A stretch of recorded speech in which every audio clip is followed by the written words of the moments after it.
오늘은 로마서 강의 100번째 시간으로 로마서 8장 34절 말씀을 통하여 그리스도의 완전한 사역으로 구원은 안전합니다라는 제목의 두 번째 시간으로 말씀을 전하며 주시는 은혜를 받고자 합니다. 오늘 본문 34절은 누가 정죄하려 죽으실 뿐 아니라 다시 살아나신 이는 그도 예수시니 그는 하나님 우편에 계시는 자여 우리를 위하여 강구하시는 자신이라 라고 말씀하고 있습니다. 사도 바울은 이 말씀을 통하여 택하신 자를 정죄할 수 없는 절대적인 이유에 대해 논리적으로 네 가지 사실을 들어 확증해 주었습니다. 이를 통해 바울은 예수 그리스도를 믿음으로 의롭다함을 받은 그리스도인은 영화까지 그 구원은 결코 이루어질 수도 취소될 수도 무효화되어질 수도 없는 너무나 안전하고 완전하고 확실한 구원이라는 것을 8장을 마무리하면서 끝으로 한 번도 흔들릴 수 없는 컨펌을 해주고 있는 말씀이라고 지난 주일에 말씀을 드렸습니다. 첫째는 그리스도 예수께서 하나님께서 택하신 자들인 우리의 죄를 위하여 죽으셨기 때문에 그 무엇도 그 어떤 존재도 마지막 날뿐 아니라 현재도 우리를 정죄할 수 없다고 했으며, 두 번째는 그리스도 예수께서 하나님께서 택하신 자들인 우리를 위하여 죽으셨을 뿐 아니라 다시 살아나셨기 때문에 결코 우리를 정죄할 수 없다고 했습니다.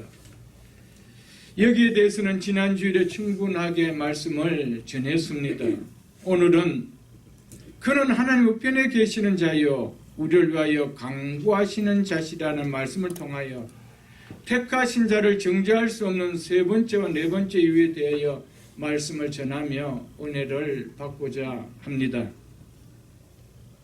세 번째는 그리스도 예수는 승천하셔서 하나님 우편에 계신 자이기 때문에 그 무엇도 그 어떤 존재도 마지막 날뿐 아니라 현재도 우리를 정죄할 수 없다는 것입니다.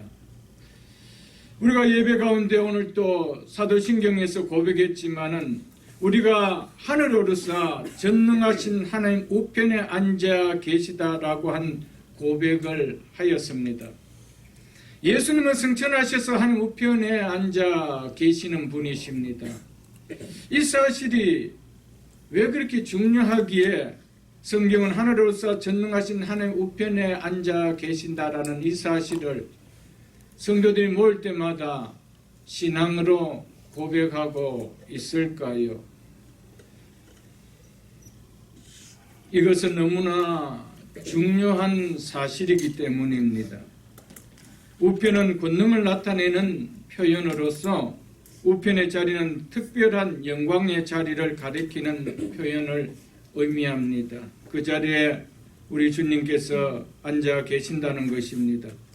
예수님은 부활하시고 40일 동안 이 땅에 계신 후에 하늘로 승천하셨습니다. 승천은 예수 그리스도께서 우리를 구원하시기 위해서 하신 일의 한 단계요, 한 과정입니다. 승천 사건은 예수 그리스도께서 십자가에 못 박히신 사건이나 부활 사건이나 성령을 주신 일만큼이나 우리 구원의 중요한 사실이라는 것입니다. 그렇기 때문에 하늘에서 전능하신 하나님의 우편에 앉아 계신다는 것을 우리가 믿습니다라고 고백하고 있는 것이죠. 부활과 하나님 우편에 앉은 그 사이에는 승천이라는 그리스도의 대제사장적인 사역이 끼어 있는 것입니다. 오늘 말씀은 구약 성막에서 대제사장이 드린 속죄제사장의 배경이 잘 와닿지 않으면 좀 어렵게 느껴질 수도 있는 말씀이 되어집니다. 그러나 참고 말씀을 인용할 때 잘 따라 보시고 설명을 귀담아 들으면 성령께서 분명하게 어렵게 느껴지는 말씀이라 할지라도 넉넉히 깨달아져 은혜를 풍성하게 부어주실 줄 믿습니다.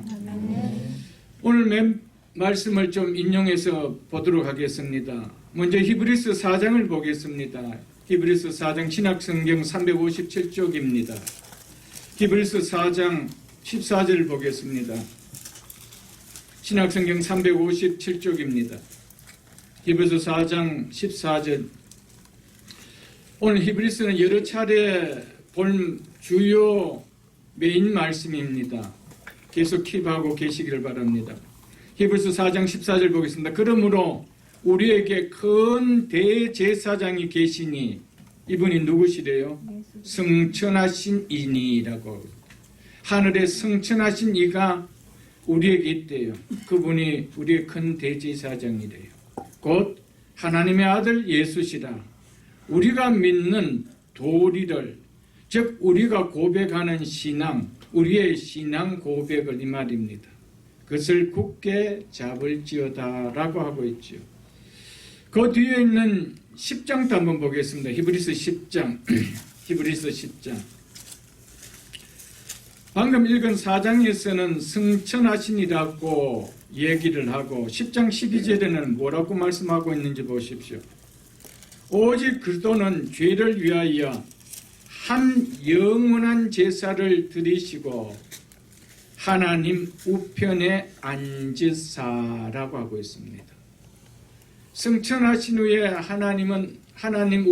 우리 주님께서는 하나님 우편에 앉으셨다라고 하고 있습니다. 1장 더 보겠습니다. 히브리서 1장 3절을 보겠습니다. 히브리서 1장 3절입니다.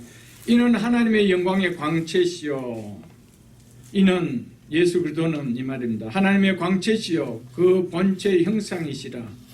그의 능력의 말씀으로 만물을 붙드시며 죄를 정결하게 하는 일을 하시고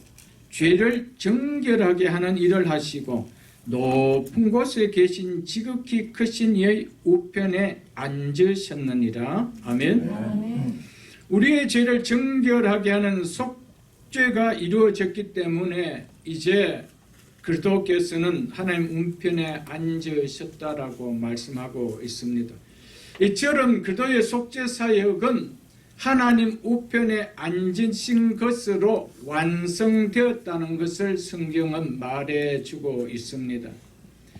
그리스도께서 하나님 우편에 앉으시기까지 승천은 우리의 구원사역에 어떤 의미가 있기에 우리에게 큰 대제사장이 계시니 승천하신이라고 히브리서는 강조하고 있을까요?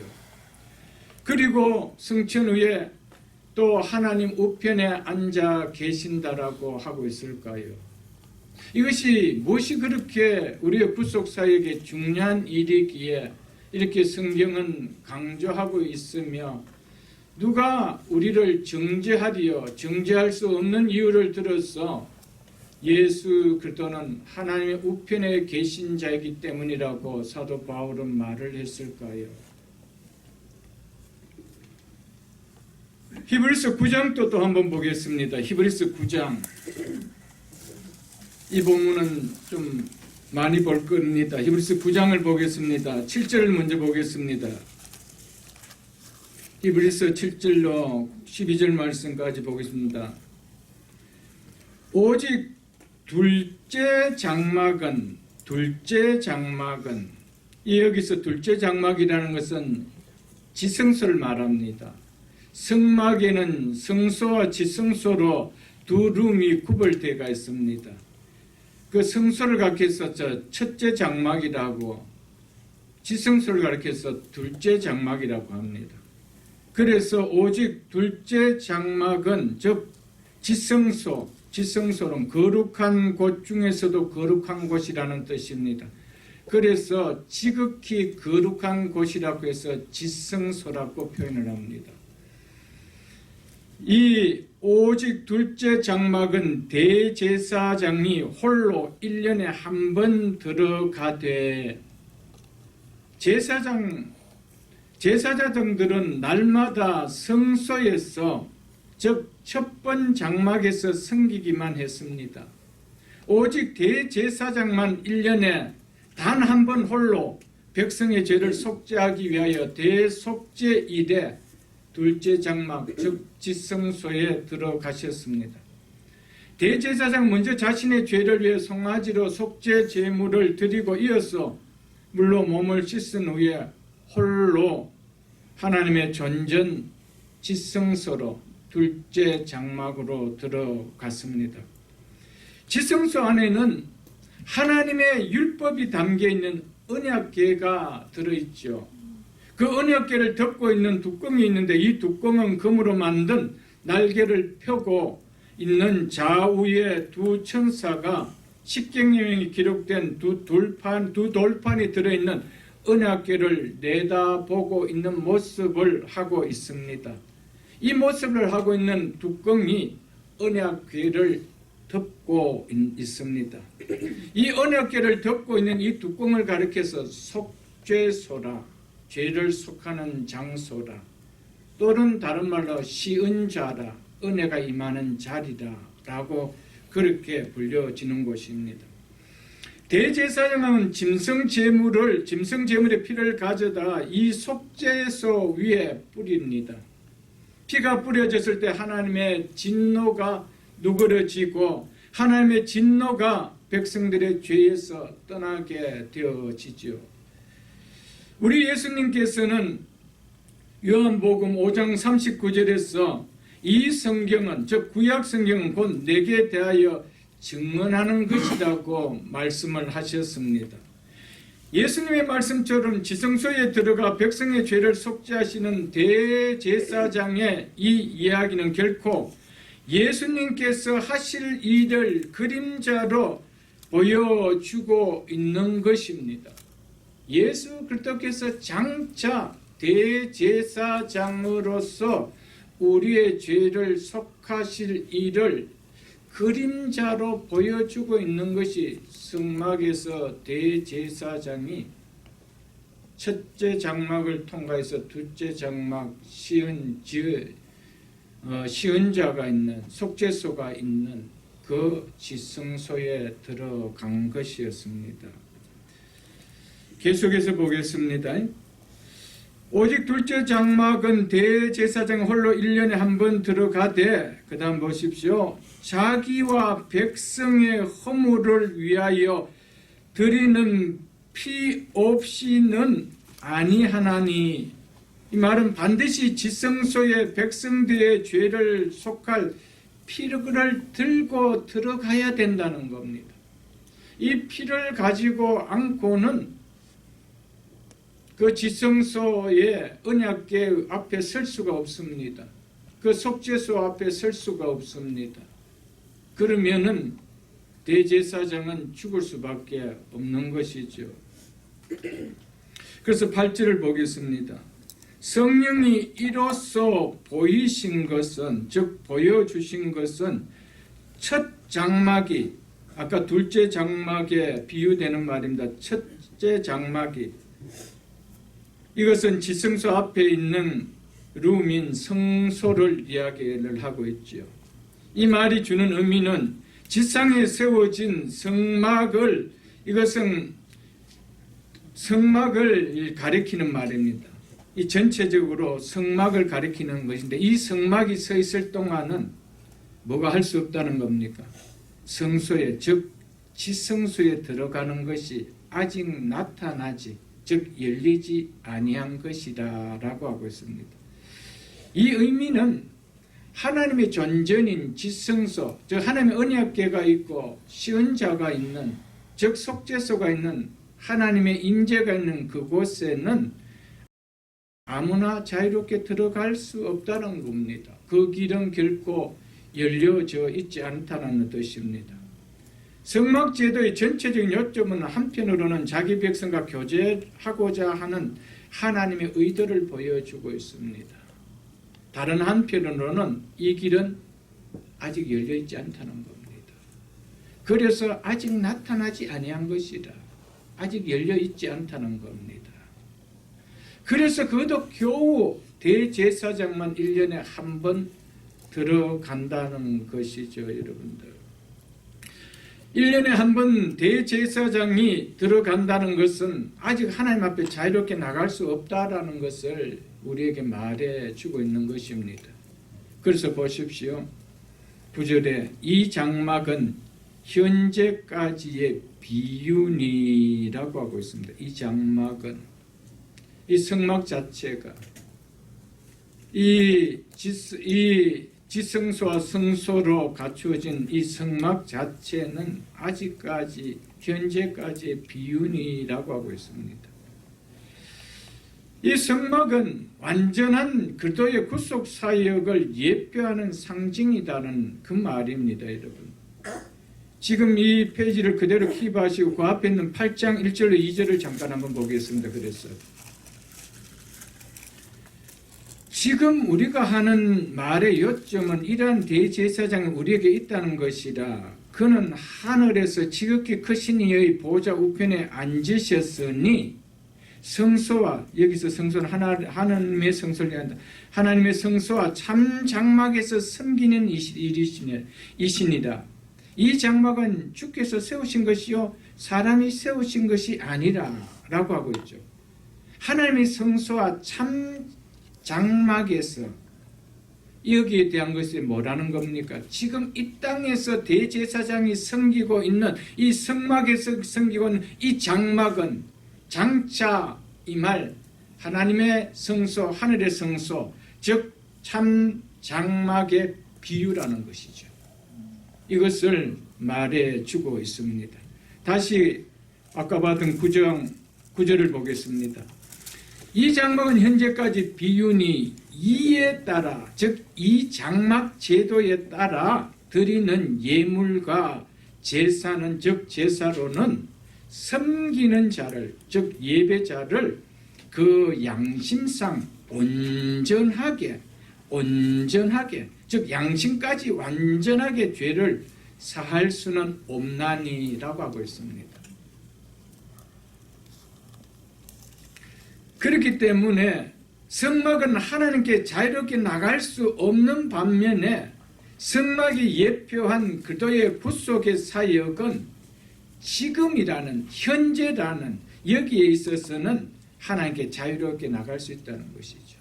그래서 여러분과 저는 이제는 자유롭게 하나님의 전에 나와서 예배를 드릴 수 있는 자가 되었다는 겁니다. 이것이 얼마나 축복입니까, 여러분들. 그래서 10절을 보십시오. 이런 것은 먹고 마시는 것과 여러 가지 씻는 것과 함께 육체의 예법일, 즉 육체의 의식일 뿐이며 개혁할 때까지 맡겨둔 것이니라. 즉 하나님께서 예수 그리스도를 통해 이 모든 것을 바로 잡으실 때, 즉 개혁할 때가 있다는 것입니다. 비유로 예표된 본질이 드러날 때가 있다라는 겁니다. 그때까지 뭐 해두셨다는 겁니까? 유효하게 두셨다는 겁니다. 11절 보십시오. 그러나라는 접속사가 들어가야 됩니다. 그러나 그리스도께서는 장래 좋은 일에 대제사장으로 오사. 그리스도가 대제사장으로 오시면 옛것을 개혁할 때라는 것입니다. 구약의 입장에서는 예수 그리스도가 장래에 올 좋은 일의 대제사장으로 비춰졌지만은 신에게 우리에게는 이미 일어난, 그리고 장차 하늘 성소에 이르게 할 좋은 대제사장입니다. 그래서 NIV나 우리말 성경 중에 세번역이나 바른 성경에 보면은 이미 이루어진 좋은 일들의 대제사장으로 오사라고 이렇게 번역하고 있습니다.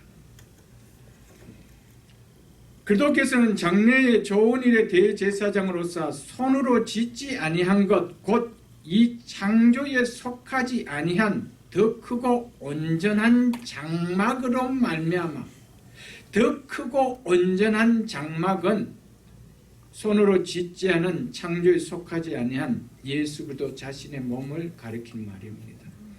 예수 그리스도의 자신의 몸으로 말미암아 염소와 송아지에 필요하지 아니하고, 구약의 대제사장들은 염소나 송아지의 피를 가지고, 그래서 송아지의 피를 가지고 자기의 대제사장, 자기의 죄를 먼저 속한 다음에 염소의 피를 가지고 지성소 안으로 들어갔던 것이죠. 이제는 그런 것으로 하지 않고 더 크고 온전한 장막으로. 그래서 예수님께서는 이 땅에 육신으로 이 땅에 거하였다 할 때 장막으로 오셨다 이 말입니다. 그러니까 우리 예수님은 가르쳐 내가 곧 성전이다 이렇게 표현을 했던 것이죠. 그래서 더 크고 온전한 장막으로 자신의 몸으로 어떻게 했대요? 몸으로 말미암아 염소와 송아지 피로 하지 아니하고 오직 자기의 피로 영원한 속죄를 이루사. 영원한 속죄를 eternal redemption이라고 이렇게 되어 있습니다. 이 말은 영원한 구원, 영원한 구속을 이야기합니다. 오직 자기의 피로 영원한 구속을 이루사. 이 사실을 믿습니까 여러분들? 예수님께서는 한 번에 자기의 몸을 찢으시고 그 피로 말미암아 잠깐이 아닙니다. 몇 년이 아닙니다. 영원한 구속을 이루셨다라고 말씀하고 있습니다.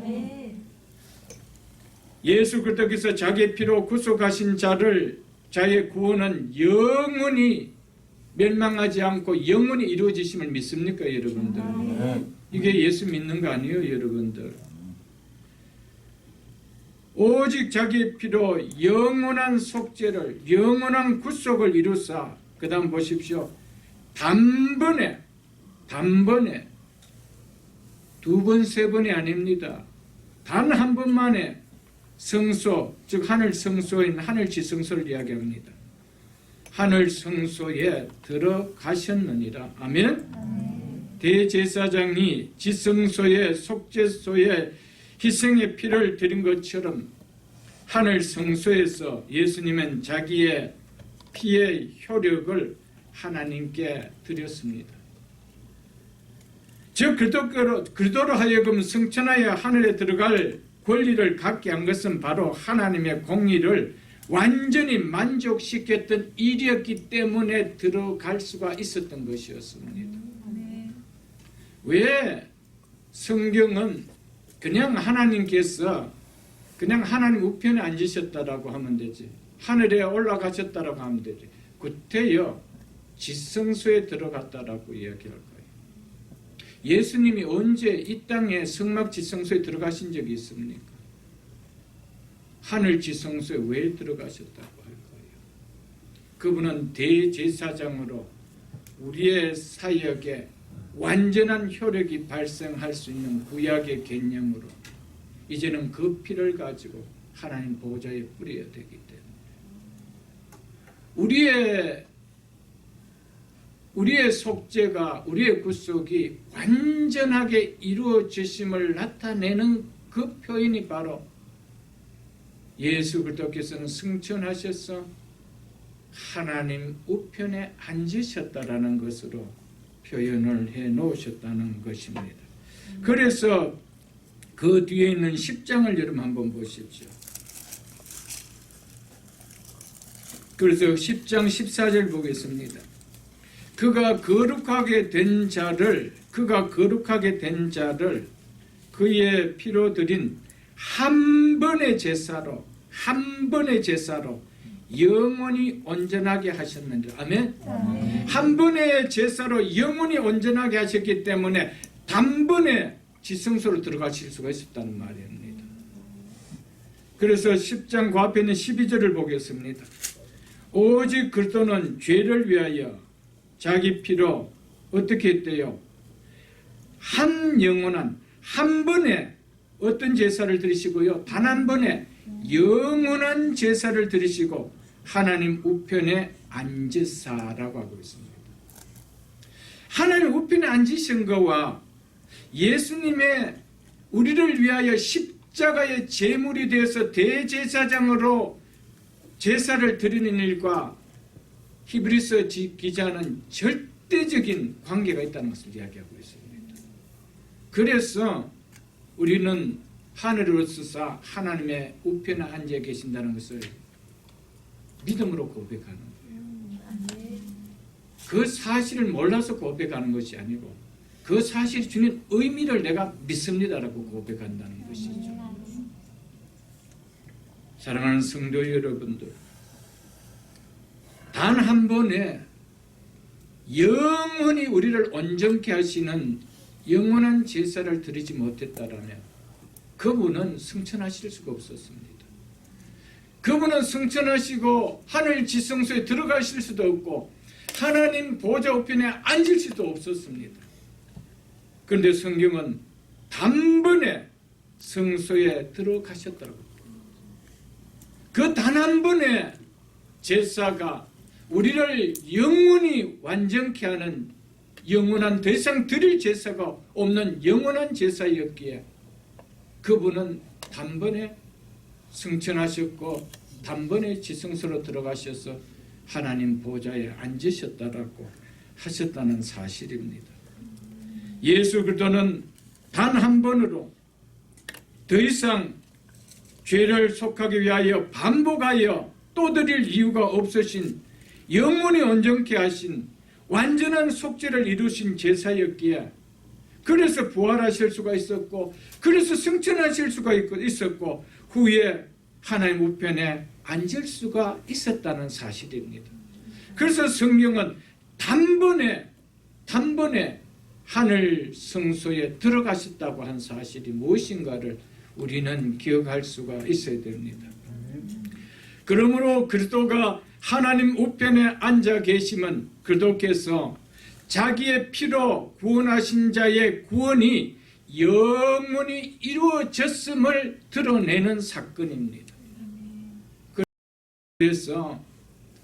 그래서 우리가 하늘에서 하나님 우편에 앉아 계심을 믿는다는 이 고백은 내 죄가 완전히 사해졌음을 믿는다는 또 하나의 고백입니다, 여러분. 이 사실 믿으십니까, 여러분들?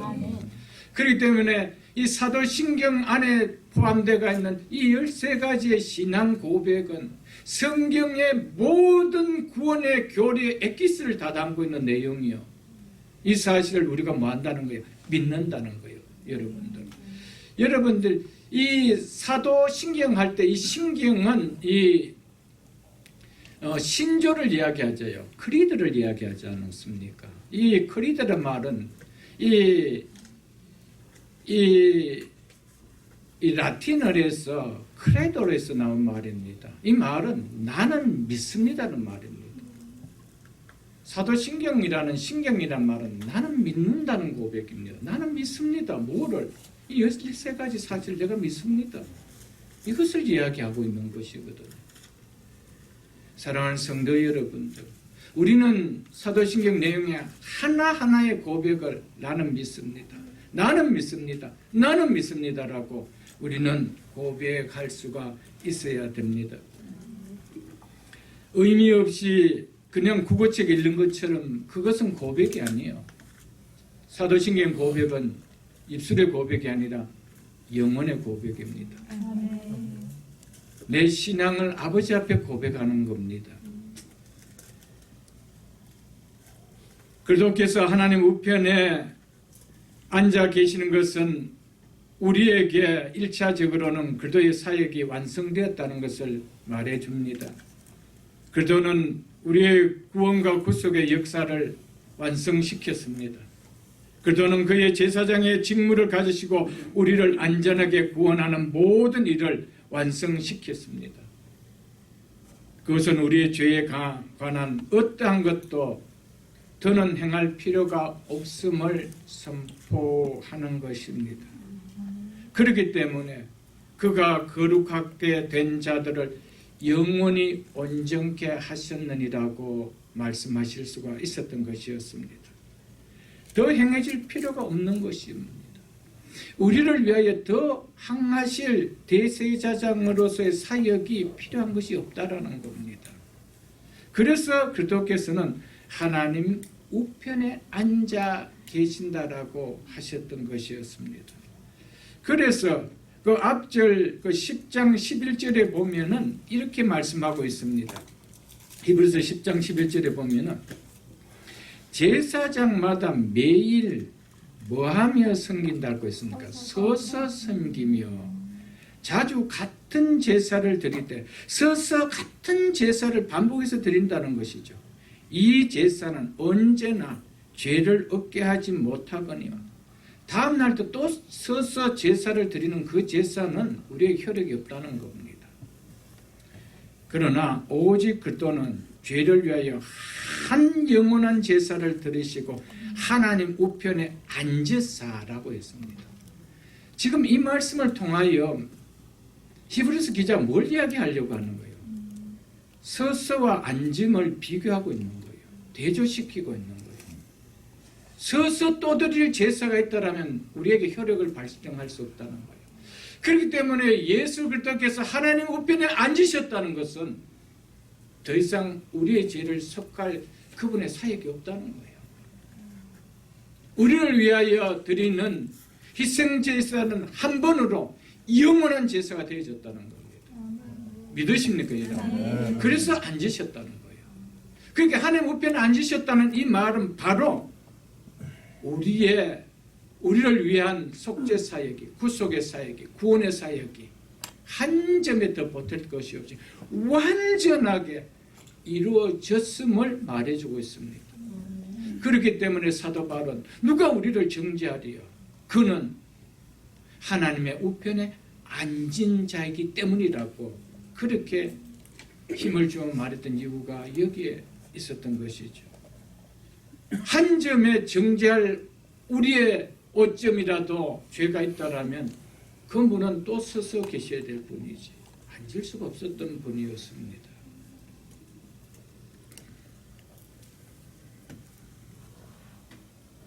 예수 그리스도는 하나님께서 자기 안에 택하신 모든 사람을 영원히 온전케 하셨습니다.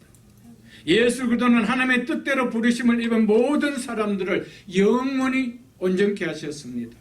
그러므로 그 누구도 우리를 향해 죄의 형벌을 받아야 할 죄인이라고 고발할 수도 정죄할 수도 없다라는 겁니다. 그것을 로마서 8장을 마무리하면서 사도 바울은 이 24절의 말씀을 가지고 네 가지 논리를 가지고 우리에게 확실하게 컨펌을 시켜주고 있다는 사실이죠, 여러분들.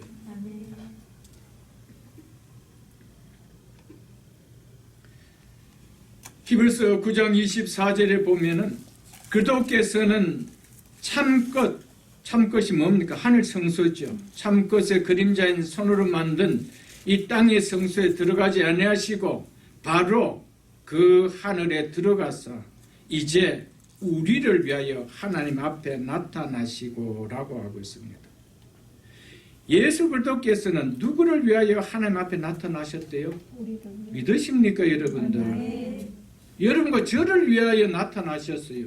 여러분과 저를 위하여 하늘 성소로 들어가셨어요. 그리고 하나님 우편에 앉으셨다는 사실입니다.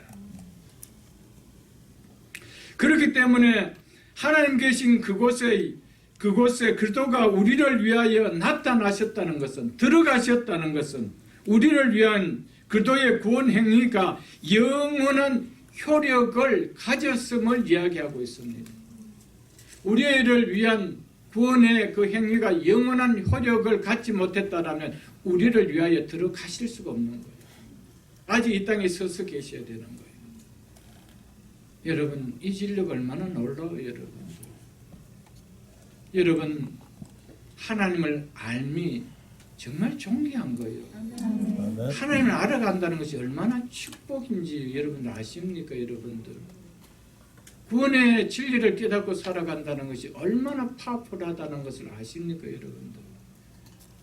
그렇기 때문에 예수를 믿어도요, 구원의 진리를 깨닫고 배우지 못하고 신앙생활하면 구원은 늘 예수를 믿어도 구원에 대한 확신과 자신은 없습니다. 무엇을 믿는지를 모르기 때문이죠. 여러분, 구원의 진리를 알고 믿는다는 것은 정말 복 중에 복이라는 사실을 여러분 기억하십시오. 여러분. 아멘. 왜 우리를 위한 그리스도의 구원의 행위가 영원한 효력을 갖고 있을까요? 그것은 하나님의 공의를 한 점도 없이 다 예수 그리스도께서 십자가에서 만족시켜 드렸기 때문입니다. 그래서 예수님께서도 우리 하나님의 요구하시는 의를 다 만족시켜 드렸기 때문에 다 이루었다라고 말씀하실 수가 있었던 것이죠. 그리스도께서 하나님의 공의를 완전하게 만족시키지 못하셨다라면 결코 하늘 지성소로 들어가실 수가 없었으며 그분 앞에 나타나실 수가 없었습니다. 만일 이 땅의 대제사장이 하나님의 공의를 만족시키시고 이스라엘의 백성들의 죄를 사할 수가 없었다라면 그는 짐승의 피를 가지고 그 첫 장막을 지나 둘째 장막인 지성소에 하나님의 언약궤 앞에 설 수가 없었습니다. 그는 그 피가 이 백성들의 죄를 사해 줄 것을 믿었기 때문에 들고 들어갔던 것이죠. 동일하게 예수 그리스도께서 지성소인 하나님의 보좌 앞으로 들어가셨다는 것은 우리의 죄를 사해 주는 속죄의 사역이 완전하게 다 이루어졌음을 믿었기에 들어가셨던 것이죠. 그것을 우리에게 말씀해 주고 있습니다. 그리고 또 하나님이 계신 그곳에 그리스도가 우리를 위하여 나타내셨다는 것은 자신이 구원한 자들이 하나님께 나아가는 것을 아무도 방해하지 못하게 한다라는 보증의 확신을 나타내는 겁니다. 내가 들어갔다는 것은 곧 뭡니까? 나와 함께한 내가 속죄를 베푸는 그들 또한 들어온다는 것을 확진시켜주는 것이죠.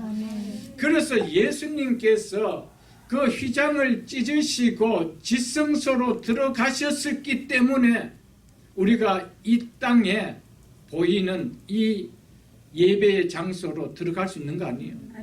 구약에 감히 누가 들어갈 수 있었던 것이었습니까? 아무도 들어갈 수 없었던 것입니다. 누가 그 길을 뚫어 놓으셨기 때문에, 길을 열어 놓으셨기 때문에 예수 그리스도께서 믿으십니까, 여러분? 우리가 예배자로 선다는 것은 장차 하늘 성소에 들어감을 보여주는 겁니다. 그렇기 때문에 교회 밖에 구원이 있습니까? 교회 밖에 구원은 절대 없다라는 것을 우리에게 말해주죠. 그래서 여러분 한번 보겠습니다. 6장을 한번 보겠습니다. 히브리서 6장을 보겠습니다. 히브리서 6장 19절로 20절 말씀 보겠습니다. 몇 차례 본 말씀이죠. 우리가 이 소망을 가지고 있는 것은 영혼의 닭 같아서 튼튼하고 견고하여 휘장 안에, 즉 하늘 지성소를 말하죠. 휘장 안이라는 것은 이 땅의 성막을 봤을 때 휘장 안이 지성소 아닙니까? 그 하늘 지성소로 들어가나니 그리로 앞서가신 예수께서 멜기세덱의 반차를 따라 영원한 대제사장이 되어 우리를 위하여, 누구를 위하여요? 우리를 위하여 그곳에 들어가셨느니라. 아멘. 우리 때문에 들어가셨어요. 그분은 그곳에 들어가실 이유가 없으신 분입니다. 그분은 영원히 그곳에 계셔야 될 분인데 왜 이 땅에 오셨다가 다시 그곳으로 들어가실 필요가 있나요? 누구를 위하여? 우리를 위하여. 믿으십니까, 여러분? 이처럼 우리의 영원한 대제사장 되신 그리스도께서 하늘 성소로 들어가신 것은 그리스도와 연합된 우리 역시 그곳으로 들어갈 것이라는 확고한 약속을 보여주는 증거입니다. 그래서 에베소서 2장도 한번 보겠습니다. 에베소서 2장 311쪽입니다.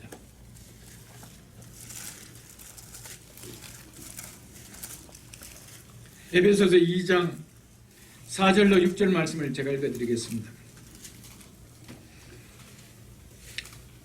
긍휼에 풍성하신 하나님이 우리를 사랑하시 그 큰 사랑을 인하여 허물로 죽은 우리를 그리스도와 함께 살리셨고 또 함께 일으키사 그리스도 예수 안에서, 누구 안에서요? 그리스도 예수 안에서 함께 하늘에 앉히시니. 아멘. 그리스도인은 그리스도와 연합함으로써 살리심을 받았으며 또한 그리스도와 연합함으로 말미암아 그리스도의 부활과 승리가 주는 유익들에 그대로 참여할 수 있게 되었다는 겁니다. 그래서 우리는 이미 예수 그리스도 안에서 함께 하늘에 뭐한 자라는 거예요? 앉힌 자라는 거예요. 그래서 우리를 위하여 그곳에 들어가셨다는 거예요. 그렇기 때문에 우리는 이미 그분과 함께 들어가신 거예요. 그래서 이 바울의 개념으로는 그도 예수 안에서 함께 하늘에 앉히실 것이라 아니라 앉히셨습니다. 과거 시제로 쓰고 있습니다. 얼마나 확고하게 말씀하고 있는 것인지 말해주고 있죠.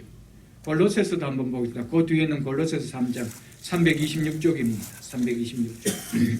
골로새서 3장 1절을 읽어드리겠습니다. 골로새서 3장 1절을 보겠습니다. 그러므로 너희가 그도와 함께 다시 살아나심을 받았으며 그도와 함께 그도와 살아나실 때 그 누렸던 그 부활의 생명으로 살아나심을 받았다. 우리가 예수 그리스도의 생명으로 살아났기 때문에 우리 영혼이 살아난 거 아니에요, 여러분들. 그리스도와 함께 살아심을 받았으면 위의 것을 찾으라. 거기는 그리스도께서 하나님 우편에 앉아 계시니라. 거기는 그리스도께서 하나님 우편에 앉아 계시나. 하나님께서 그리스도께서 하나님 우편에 앉아 계시다면 사도 바울은 에베소서 우리도 함께 앉아 있대요. 믿습니까, 여러분? 성경은 이제 이런 관점으로 보면은 수도 없이 하늘에 앉으셨다는 말을 여러분 볼 수가 있을 것입니다. 거기는 그리스도께서 하나님 우편에 앉아 계신다. 그래서 2절을 보겠습니다. 위의 것을 생각하고 즉 위의 것에 관심을 좀 집중하며 살라 이 말이죠. 땅의 것을 생각하지 말라. 왜요? 이는 왜냐하면 이렇게 말하죠.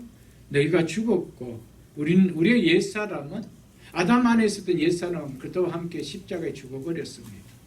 그리고 예수 그리스도께서 부활하실 때 그 부활의 새 생명으로 우리가 다시 살아심을 받았기 때문이죠. 그래서 너희가 죽었고 너희 생명이 죽었는데 또 생명이 있대죠. 이 생명은 아담 안에서 옛 생명이 아닙니다. 예수 그리스도 안에 새 생명이죠. 그래서 너희 생명이 누구와 함께? 그리스도와 함께 하나님 안에 감춰져 있느니라. 아멘. 그리스도가 누구와 함께 있대요? 하나님 우편에 앉아 계신다라고 하고 있죠. 그래서 너희의 생명이 그리스도와 함께 하나님 안에 감춰져 있다는 것은 너희의 생명이 그리스도와 함께 그곳에 있다 이 말을 이야기하고 주고 있습니다. 이렇게 그리스도 안에 있는 우리의 영원한 생명이 그리스도와 함께 하늘에 있기에 우리의 구원은 너무나 확실하다는 거예요. 이것이 흔들릴 수가 있나요? 이 구원이 빼앗길 수가 있고요. 이 하나님 안에 감춰진 이 생명을 누가 빼앗을 자가 있고 이 구원을 잃어버릴 자가 있나요? 이미 그리스도 안에서 하나님 안에 앉혀진 바가 된 생명인데 이 생명이 무효화되어질 수가 있나요, 여러분들? 없다라는 것입니다. 절대 없는 것입니다, 여러분들. 이처럼 그리스도가 하나님 우편에 앉아 계시다는 것은 우리가 결국에는 그 영광에 거하게 될 것이라는 것을 보증하는 최종적인 증거입니다. 우리는 누구 안에 있는 자입니까? 그리스도 안에 있는 자입니다. 그렇기 때문에 누가 우리를 정죄하리요? 그는 하나님 우편에 계시는 자요. 그가 하나님 우편에 계시다면 우리는 어디 계신 자입니까? 우리는 어디 있는 자입니까? 우리 또한 그와 함께 하나님의 우편에 앉은 자입니다. 그렇지만 이 개념을 우리가 이 땅의 시간 속에 살고 있지만 하나님 편에서 이미 하나님이 약속하신 편에서 또한 본다라면은 우리의 구원은 이미 하나님 나라에 앉혀진 영화를 얻은 임입니다. 그러나 이 죽을 몸을 갖고 살아가는 이 땅의 시간 속에 살아가기 때문에 그러나 난예시라는 것이죠. 우리 편에서는 아직까지 난예스로 보이지만 하나님 편에서는 그리고 하나님의 약속의 편에서는 임입니다. 올레디라는 것이죠. 이것이 구원입니다. 그렇기 때문에 바울은 누가 우리를 정죄할 수 있는가? 그 근거를 세 번째 들면서 뭘 들었습니까? 그는 하나님 우편에 계신 자야. 그렇다면 하나가 연합된 너는 어디 있는 자냐? 그런데 너를 정죄할 수가 있다라고 할 수 있느냐? 라고 한다는 것이죠. 바울은요, 굉장히 논리적으로 이야기하고 있습니다. 굉장한 논리를 가지고 우리의 구원을 이야기해 주는 거예요. 그냥 믿어라. 그냥 믿으면 천당 간다. 믿으면 구원받는다. 그렇게 바울은 이야기하고 있지 않습니다. 여러분, 오늘 본문 로마서 8장 24절을 그냥 넘어간다라면 이게 무슨 말인지, 이 의미가 우리에게 뭘 주는지 우리가 알겠어요, 여러분들. 이걸 몇 시간을 설교해도 이 안에 담겨 있는 진리는 정말 다 이야기할 수 있을 정도로 풍부한 얘기입니다. 그래서 바울은 한마디 던져줬지만 이 말을 이야기하는 내용들은 그의 서신 속에서 여러 군데를 이야기하고 있는 것이죠. 그래서 하나님의 말씀은 다 네트워킹이 되어지고 있다는 말씀 아니겠어요, 여러분들? 그리스도가 우리를 위하여 하늘 성소에 들어가셔서 하나님 우편에 계신다는 사실은 우리의 올 장차 영광을 우리에게서 빼앗아 버릴 것이 하나도 없다라는 것에 대한 정확한 보증으로 보여주고 있습니다. 우리가 그리스도 안에서 하늘에 앉은 바 되었는데 누가 우리를 요동하여 넘어지게 할 자가 있느냐? 누가 우리를 다시 그 자리에서 끌어내어 정죄를 받는 둘째 사망으로 넣을 자가 있느냐? 없다는 것이죠. 이 일에 대해서 누가 확증해 주셨대요? 의롭다 하신 이는 하나님이시. 내 아들이 그렇게 했는데, 내 아들이 그렇게 했는 그 효력의 공로가 영원한 제사였는데, 그래서 내가 의롭다 해줬는데 누가 너를 고발할 자가 있느냐? 라고 했던 거 아니에요, 여러분들? 사랑하는 성도 여러분, 우리가 예수를 믿는다는 궁극적인 믿음이라는 것은 그분이 행하신 일을 통하여 나에게 그리고 우리에게 나타내신 그 결과가 온전하게 이루어진다는 사실을 믿는 것입니다. 이 사실을 잊어서는 절대 안 됩니다. 이 사실을 믿는 것이 곧 예수를 믿는다는 것임을 잊어서는 안 됩니다. 예수를 믿는데 예수께서 행하신 구원의 사역의 결과가 나에게 일어나는 것을 믿지 않는다라면은 도대체 예수를 믿는다는 것은 뭘 말하는 걸까요? 제가 여러 차례 말씀을 드렸고요. 이 부분에 대해서는 참 많이 강조를 했던 목사입니다. 저는 누구보다도 여기에 대해서는 강조를 많이 했던 목사라고 여겨집니다. 예수를 믿는다는 것이 무엇인가? 여기에 대한 정의를 참 많이 이야기를 했던 목사라고 자부할 수 있다라고 말씀할 수 없지만 제가 이야기하는 만큼은 너무 많이 했다는 사실이죠, 여러분들. 무엇 때문에 나는 예수를 믿는 그리스도인이라고 여러분들 우리가 말할 수 있을까요? 내가 도대체 예수 그리스도를 믿을 때 예수 그리스도께서 나를 위하여 행하신 그 사역의 그 효력이 나에게 그대로 발생한다는 것이 예수를 믿는다는 건데, 그런데 예수를 믿는데 구원의 확신이 없대요. 그거는 예수 믿는 거 절대 아닙니다, 여러분들. 예수를 믿는데 구원의 확신이 없다. 그것은 절대 예수 믿는 게 아니에요. 제가 좀 심한 하는 말 같이 들리십니까? 오해하지 마십시오, 여러분. 그건 예수 믿는 거 아니에요. 예수를 믿는다는 것은 결국은 예수께서 행하신 사역을 믿는 거예요. 아멘. 그런데 그 사역의 이유와 목적이 무엇인지도 모르고 예수 믿는다는 말을 꺼낼 수 있나요, 여러분들? 그렇다면 예수 그리스도께서 행하신 사역이 그 사역이 뭐냐? 그 결과는 바로 나를 위하여 우리를 위하신 사역이고 우리의 죄를 사하여 주시는 사역이고 우리에게 생명을 주신 사역이 있다면 내가 믿을 때 예수께서 행하신 그 사역이 나에게 그대로 일어남을 믿는 것이 예수를 믿는데 나 예수 믿어요. 근데 난 구원을 받았는지 잘 모르겠대요. 그것은 예수 믿는 게 아니에요. 그냥 추상적인 교회에 있는 기독교의 예수를 내가 그냥 믿고 있는 것밖에 아니죠. 그게 오늘날 교회 안에 얼마나 이런 불쌍한 자들이 많은지 몰라요. 내용을 모르고 믿어요. 그리고 예수 믿는 결과가 나에게 무엇이 일어나는지도 아무 상관도 없어요. 기도도 없어요. 감사도 없어요. 흥분도 없어요. 그러니까 정말 답답지요. 얼마나 답답해요. 사랑하는 성도 여러분, 수년을 혹은 수십 년을 예수 믿고 교회 다녀도요, 믿음은 들음에서 난다라고 했는데 들은 말씀을 인하여 구원에 대한 확신이 없다라면 그것은 말씀을 믿음으로 붙들고 있는 믿음이 아니라 수년을 들어서 혹은 배워서 성경의 내용을 알고 있는 지식일 뿐입니다. 지식은 생명이 아니에요, 여러분들.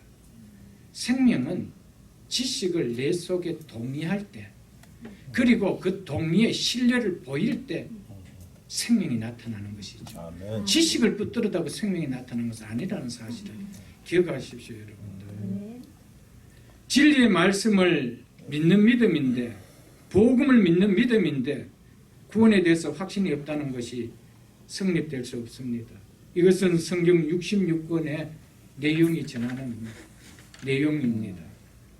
성경 66권의 핵심 내용이 무엇입니까? 죄인인 인간에게 구원을 주시는 하나님의 구원입니다. 이것이 성경 66권에 이야기하고 있는 내용입니다. 디모데후서 3장을 한번 보겠습니다. 346쪽입니다. 346쪽. 디모데후서 3장 15절입니다. 또 어려서부터 성경을 알았나니 여러분과 저는 언제부터 성경의 내용을 듣고 배우며 알아왔습니까? 여러분의 시점이 있었습니다. 바울은 디모데를 향하여 너는 어려서부터 성경을 알았다라고 이야기하고 있습니다. 여러분과 저는 성경을 알은 지가 언제였습니까? 언제부터 성경의 내용을 배우고 듣고 알기 시작했습니까? 그 다음에 이렇게 이야기합니다. 성경은 능히 너로 하여금 그리스도 예수 안에 있는 믿음으로 말미암아 구원에 이르는 지혜가 있게 하느니라. 아멘. 아멘. 이처럼 하나님께서 우리에게 성경을 주신 가장 큰 목적은 죄인들로 하여금 구원을 얻는 지혜를 얻게 하기 위해서입니다. 구원을 얻는 지혜가 수학 공식처럼 어려우냐? 절대 어렵지 않다는 겁니다. 구원을 얻는 지혜가 뭡니까? 그것은 율법이 아닌 행위가 아닌 오직 믿음으로, 이것이 지혜라는 것이죠. 구원을 얻는 것은 우리의 행위도 우리의 율법을 지킴으로도 아닌 믿음으로 얻는 것이다. 이것이 뭡니까? 구원에 이르는 지혜라는 것이죠. 아멘. 이 지혜가 성경에서 이야기해주고 있다는 거예요. 믿으십니까, 여러분들? 아멘. 하나님의 의가 나타내신 예수 그리스도를 믿음으로 구원 얻는다는 것이 구원에 이르는 지혜지요. 이것이 어렵습니까? 구원에 이르는 지혜를 우리가 배우고 얻는 것이, 깨닫는 것이 어려운 일입니까? 너무 간단합니다. 믿음으로. 그런데 내가 그것을 믿느냐 안 믿느냐 모르나요, 여러분들? 구원에 이르는 지혜입니다. 그런데 믿는데 나는 구원에 이르는지 아직 난 모르겠대요. 뭐 그런 게 어디 있어요, 여러분? 그건 성경을 너무 몰라서 그런 거예요.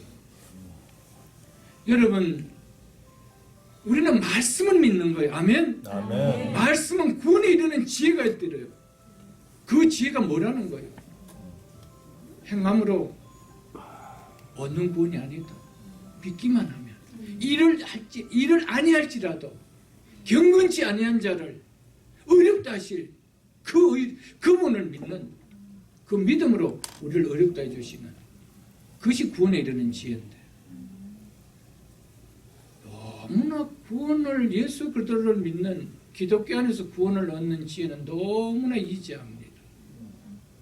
근데 내가 그 예수를 믿는데요, 그 복을 믿는데요, 그런데 구원에 대한 확신이 없대요.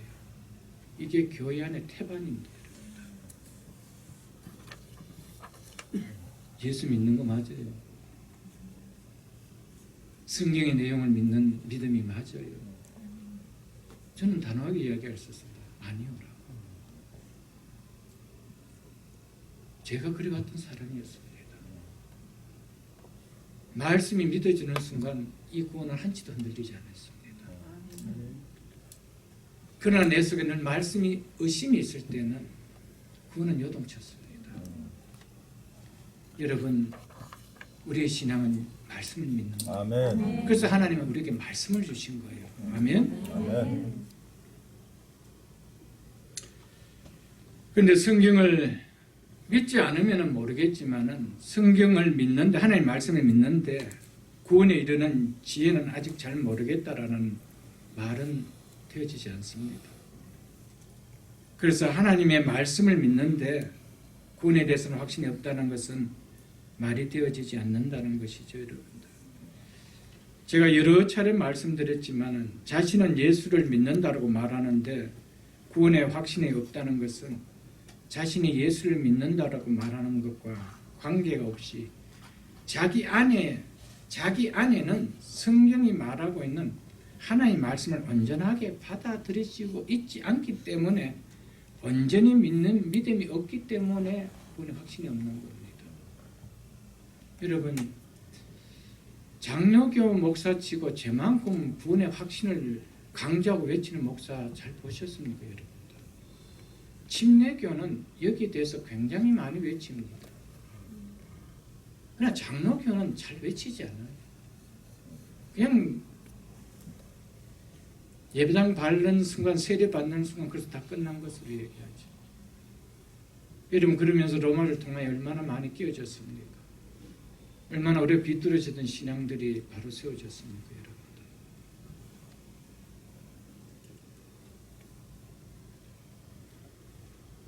예수를 믿는데 구원의 확신이 없다는 것은 예수 안 믿는 거예요. 그것을 아주 꼭 기억하십시오, 여러분들. 좀 심하게 들려도 여러분을 살리는 겁니다. 의사가 정확하게 진단하고 살리지 못한다는 건 좋은 의사 아니에요, 여러분들. 아직도 내가 예수를 믿든지 구원에 확신이 없든지 둘 중에 하나예요. 믿으면 이것은 하나예요. 구원에 확신이 있으면 예수를 믿는 거예요. 아멘. 구원에 확신이 없다면 예수 믿지 않는 거예요. 예수를 믿는다는 구원에 확신이 있는 거예요. 여러분, 이것만큼 클리어한 것이 없습니다, 여러분. 이게 복음인 거예요, 여러분. 복음 해석지대가 없는 거예요, 여러분.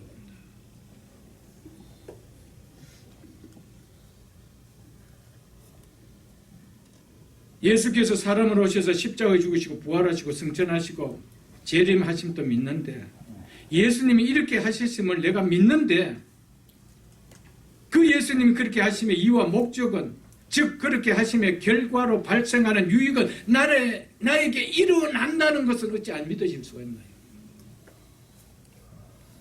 예수님의 십자가에 죽으시면 나의 죄 때문에 죽으셨다는 것이요, 이것은 단번에 우리를 영원히 온전케 하셨다는 건데, 나는 여전히 죄인으로서 죽으면 지옥 갈지도 모른다는 이런 불안을 어떻게 가질 수가 있나요? 그러면서 그 예수 믿는 거 맞아요, 여러분들. 예수님은 나를 위하여 부활하셨다는데 우리도 부활합니까? 이게 어떻게 이런 가능할 수 있는 이야기예요, 여러분. 그리고 예수를 믿는다고 이야기할 수 있나요, 여러분? 기독교 예수를 믿는 것은 그런 이야기가 아니다는 거예요, 여러분들. 그저 예수를 믿는 것은 예수님이 행하신 사역이 믿는 순간 나에게 100% 그대로 효력을 발생하는 것을 내가 믿습니다. 아멘. 이게 예수 그리스도를 믿는 거란 말이에요. 그래서 예수 그리스도를 믿는 자가 죽음 앞에서 두려움을 갖나요? 인종 앞에서 내가 혹 어떻게 될까 두려움을 갖고 있나요? 여러분, 있을 수가 없는 일이죠, 여러분.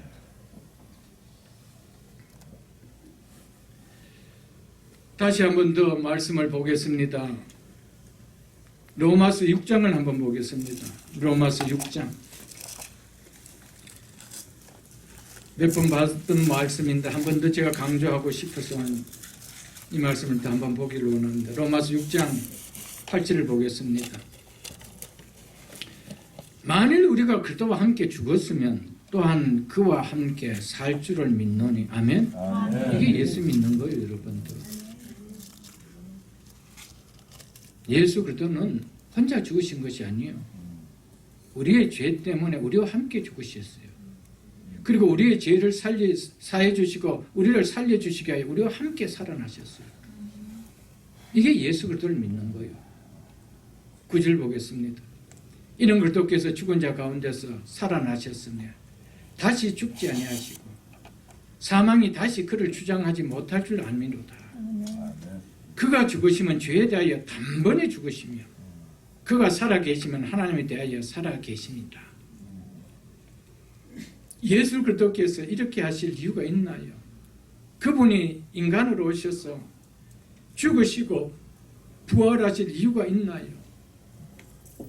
하나님의 아들이 이렇게 하실 이유가 있나요? 그렇다면 그렇게 하신 이유와 목적이 분명히 있지 않겠느냐는 것이죠. 그 이유와 목적이 있다는 거예요. 그것을 믿는 것이 구원을 믿는 믿음이라는 겁니다. 그것을 믿는 것이 예수 그리스도를 믿는 믿음이라는 것이죠. 그래서 11절 보십시오. 이와 같이 너희도 누구와 같이요? 예수와 같이 너희도 이 말이죠. 너희 자신을 죄에 대하여는 죽은 자요. 우리는 죄에 대하여 죽어버린 자예요. 죄에 대하여 이미 죽은 자가 죄의 죄값을 또 물을 것이 있나요? 그래서 우리는 정죄할 것이 없어요.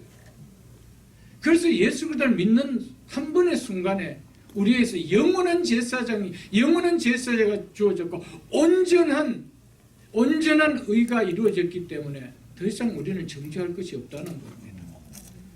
너희 자신을 죄에 대하여 죽은 자요. 그 다음 보십시오. 그래도 예수 안에서 하나님께 대하여 살아있는 자를 여길지어다. 아멘. 아멘.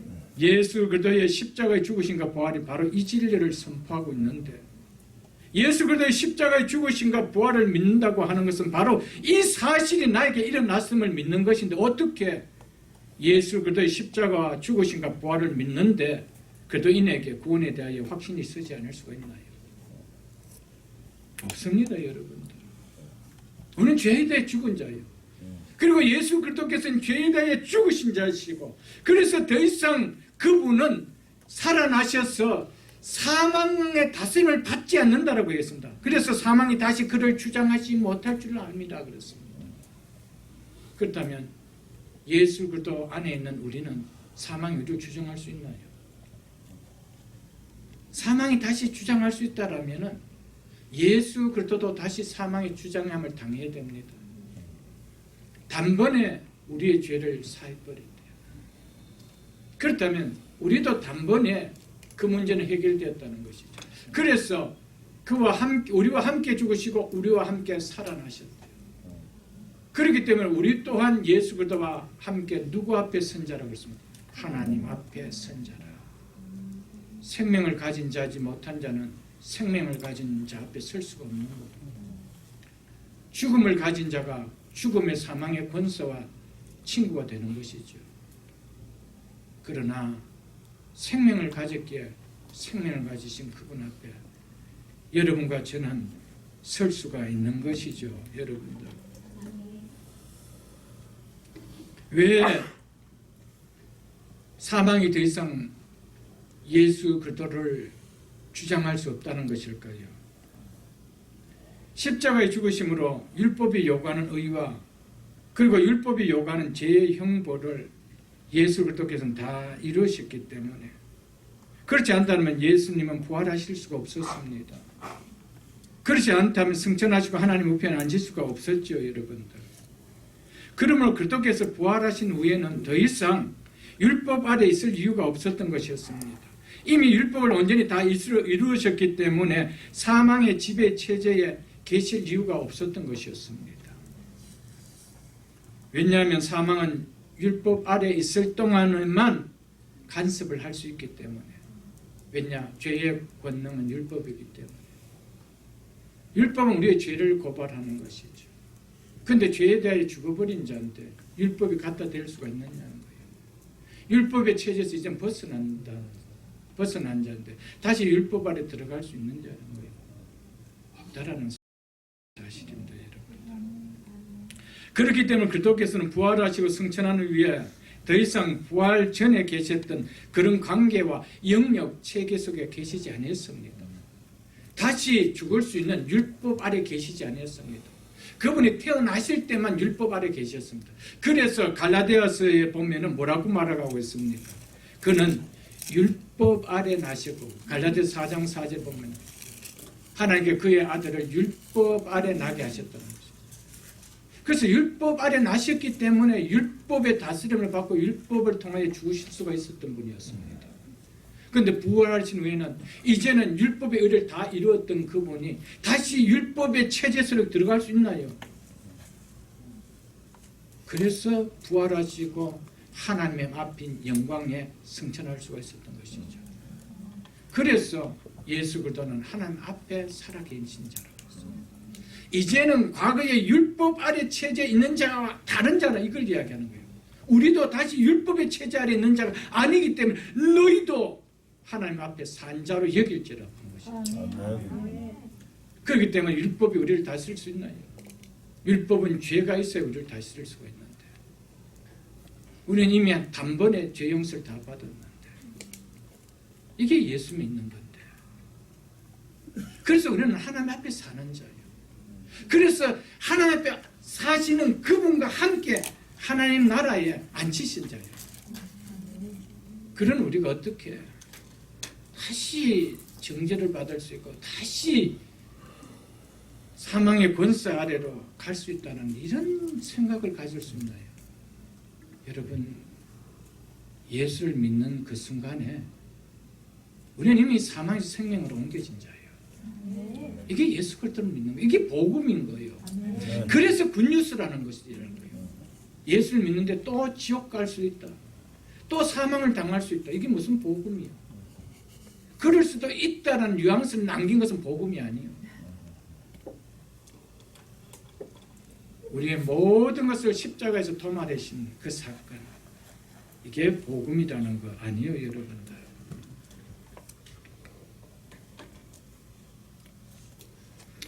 이와 같이 너희도 그리스도 예수 안에서, 예수 그리스도 안에 있는 예수가 그리스도와 연합된 자, 이 말이죠, 여러분. 사랑하는 성도 여러분, 그리스도인이란 말은 한마디도 예수의 사람이라는 거예요. 그리스도의 사람이라는 거예요. 즉 그리스도와 연합된 자라, 이 말이에요, 여러분들. 여러분, 그래서 너희도 그리스도 예수 안에서 하나님께 대하여 살아있는 자로 뭐 할지어다 여겨라는 거예요. 이게 예수 믿는 거예요. 그런데 내가 예수 믿는데 아직도 구원의 확신이 시계처럼 왔다 갔다 해요, 여러분들. 여러분, 이걸 가지고 이 공동체에서는 예수 믿는다라고 하지 마세요, 여러분들. 앞으로 예수 잘 믿어볼게요라고 하십시오. 그것은 예수 믿는 거 아직 아니에요, 여러분들. 예수 믿는 것은요, 확실한 구원의 확신을 주시는 겁니다. 아멘. 그것의 보증을 성령이 오셔서 확신해 줍니다. 아멘. 그래서 성령이 우리의 영과 더불어 너가 하나님의 아들인 것을 증언하노니. 아멘. 아멘. 이 로마서 8장 14절 말씀 아니에요, 여러분들. 이렇게 확고하게 해주시는데 무엇이 더 확신이 필요한 것이 있나요? 이 목사가 언제까지 이 구원의 확신을 외치다가 목회 끝내야 돼요, 여러분들. 이제 그 좀 누리며 살아야 될 때가 아니에요. 네. 이건 누리며 살아야 될 때 아니에요.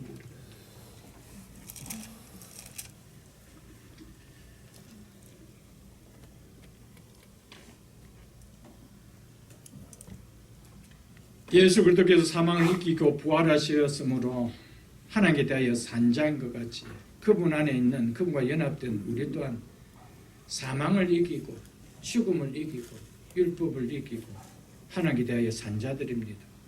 그러므로 그 무엇도 그 어떤 존재도 그도 안에 있는 우리를 정죄할 수도 사망으로 이끌어갈 수도 없다는 사실입니다. 그래서 오늘 본문에 누가 우리를 정죄하리요? 죽으실 뿐 아니라 다시 살아나신 이는 그리스도 예수시니라고 했다는 사실을 잊지 마시기를 주님의 이름으로 축복합니다. 아멘. 사랑하는 성도 여러분, 여러분은 하나님의 말씀을 듣고 배워 알므로 구원에 이르는 지혜를 얻어 그 구원을 얻는 자가 되었으며 그 무엇도 그 누구도 흔들 수 없는 구원을 누리는 자인 것을 믿으십니까? 아멘. 이 사실에 힘있게 하나님과 교회 앞에 아멘으로 화답할 수 있습니까? 아멘. 사랑하는 성도 여러분, 이 사람이 나를 구원하신 예수를 그들을 믿는 진정한 그리스도인 아니겠어요, 여러분? 예수님 우리를 구원하러 오셨었는데, 우리를 구원해 주시려 오셨는데, 우리를 구원해 주신 예수를 믿는데 구원의 확신이 없다는 것이 얼마나 여러분, 이 말이 안 맞는 말이잖아요, 여러분. 어떤 면에서는 예수를 믿는데 내용을 너무 몰라서 그럴 수도 있어요, 여러분. 그러나 내용을 이제 알 만큼 배웠는데도 그렇다라면은 그거는 아직 아니잖아요, 여러분들.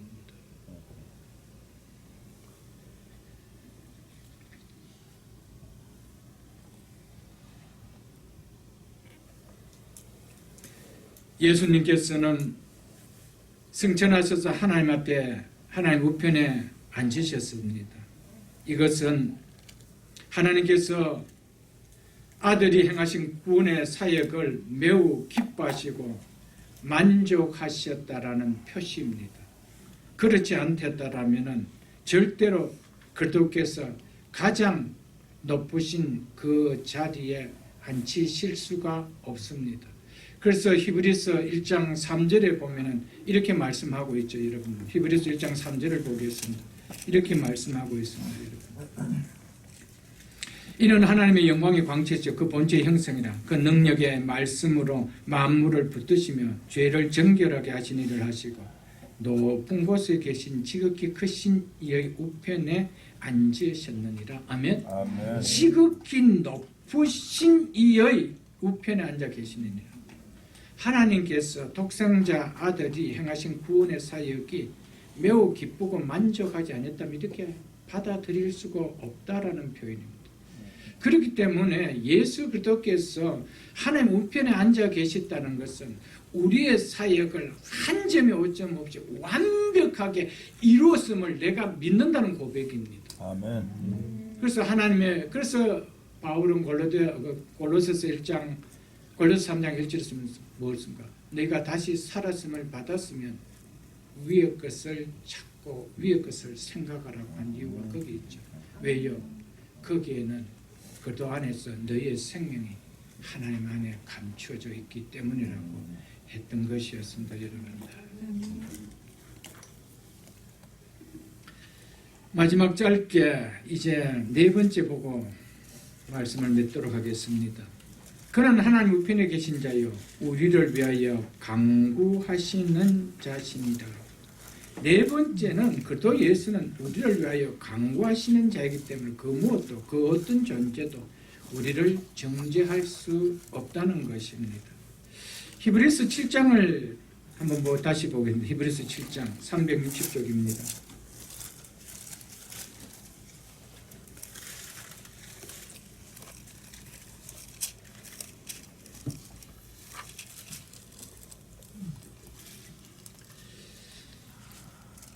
히브리서 7장 24절 25절 보겠습니다. 예수는 영원히 즉 항상 계심으로 그 제사장 직분도 갈라지지 아니하느니라. 영원히 간직하신다 이 말이시죠. 그런데 그 앞에 보면은 인간 제사장들은 영원히 계시지 않죠. 그들은 죽음을 맞는 자입니다. 그들과 다르다는 것을 나타내죠. 그래서 예수는 영원히 계심으로 그 제사장직도 결코 누가 물려받고 누가 불려받고 하는 거 아니라는 것이죠. 영원히 간직하신다는 겁니다. 그러므로 자기를 힘입어 하나님께 나아가는 자를 온전히 구원하실 수 있느니라. 아멘. 온전히 구원하실 영원한 제사장직을 감당하지 못했던 인간 제사장은 우리를 구원하지 못했습니다. 인간 제사장들. 그러나 절대 죽음이 갈라놓지 못하는 영원히 계시는 그분이기에 그분을 힘입어 하나님께 나아가는 자를 온전히 구원할 수 있다고 하셨습니다. 예수 그리스도가 중재하는 구원의 완전성과 영원성을 그의 제사장의 확고한 특징으로 이렇게 보증하고 있다는 것이죠. 그러면서 이렇게 이야기하고 있습니다. 이는 왜 온전히 구원하실 수가 있대요. 이는 그가 항상 살아 계셔서 그들을 위하여 뭐 하심이니라? 강구하심이니라. 아멘. 조금의 중도의 중재가 멈춰지니 없으는 영원하신 대제사장의 중재의 사역, 중보의 기도가 있기에 우리의 구원은 절대적으로 흔들릴 수 없다라는 것을 말씀해 주고 있습니다, 여러분들. 이 말씀은 우리의 구원은 잃어버릴 수 없음을 말해주죠. 그래서 아까 보았던 10장 14절에 보면 그가 거룩하게 된 자를 영원히 온전하게 하셨다라고 하시는 것이죠. 왜요? 그는 항상 살아 계셔서 그들을 위하여 지금도 중보 사역을 하고 있기 때문에 강구하고 계시기 때문이라는 겁니다. 그래서 오늘 바울은 마지막으로 우리를 위하여 강구하시는 자이기 때문에 아무도 우리를 정죄할 수가 없다라는 것이죠. 이 말씀은 그도가 계속 수행하는 대제사장의 사역을 하고 있기 때문에 대제사장으로서의 우리의 구원을 맡으신 그분이 우리를 정죄의 자리로 넣을 리가 절대 없다라는 사실을 말씀해 주고 있습니다. 그도의 대제사장 사역이 이 중보 기도의 강구에만 국한되어질 수는 없습니다. 강구야말로 하늘에서 행하신 그도의 사역의 일이라는 것입니다. 그리고 이 사실은 성도의 모든 필요와 성도의 구속이 완성되는 데 필요한 모든 은혜가 그도의 강구의 범주 안에 들어간다는 것입니다. 그래서 하나님의 뜻대로 부르심을 받은 자들에게는 모든 것이 합력하여 선을 이룰 수 있는 이유가 거기에 있었던 것이었습니다. 우리의 믿음을 놓게 하는 그런 상황과 환경이라 할지라도 그것이 합력하여 온전한 구원을 이루는 선을 이루게 할 수 있었던 것은 대제사장으로 계신 예수 그리스도께서 오늘도 그 제사장을 직을 놓지 않으시고 여러분과 저를 위하여 강구해 주고 계시기 때문이라는 사실입니다. 그래서 마지막으로 누가 우리를 정죄하리요? 그는 우리를 위하여 강구하시는 자신이라. 아멘. 아멘. 우리 안에서 성령도 강구하시지만은 대제사장 사역을 하고 계시는 예수 그리스도께서는 하나님 우편에 앉아 계셔서 또한 우리를 위하여 강구하고 있다는 것이죠. 일이 우리에게 얼마나 힘이 되고 위로가 되고 축복이 됩니까? 그래서 유명한 크리소스톰은 이 34절 말씀에 대해서 이렇게 이야기했습니다. 만일 성령이 말할 수 없는 탄식으로 우리를 위하여 강구하시고 그도께서 우리를 위하여 죽으시고 또한 강구하시며 아버지는 선택받은 당신을 위하여 어렵다함을 받은 당신을 위하여 그 아들을 아끼지 아니하셨다라면 왜 당신은 더 이상 두려워합니까? 라고 했습니다. 이렇게 하셨다라면, 이렇게까지 확실하게 우리에게 구원에 대한 확증을 주셨다면 왜 불안해하십니까? 왜 두려워하십니까? 라고 했습니다. 그렇게 큰 사랑을 누리면서 그리고 당신에게 주어지는 그렇게 큰 관심을 받으면서 왜 당신은 떨고 있습니까? 라고 했습니다. 여러분, 구원의 확신은 너무 완전합니다. 절대 요동칠 수 없는 것이. 그래서 로마서 8장의 중심에 메시지가 뭡니까? 한번 우리를 구원하여 주신 구원은 결코 중도 잃어버릴 수 없다는 것.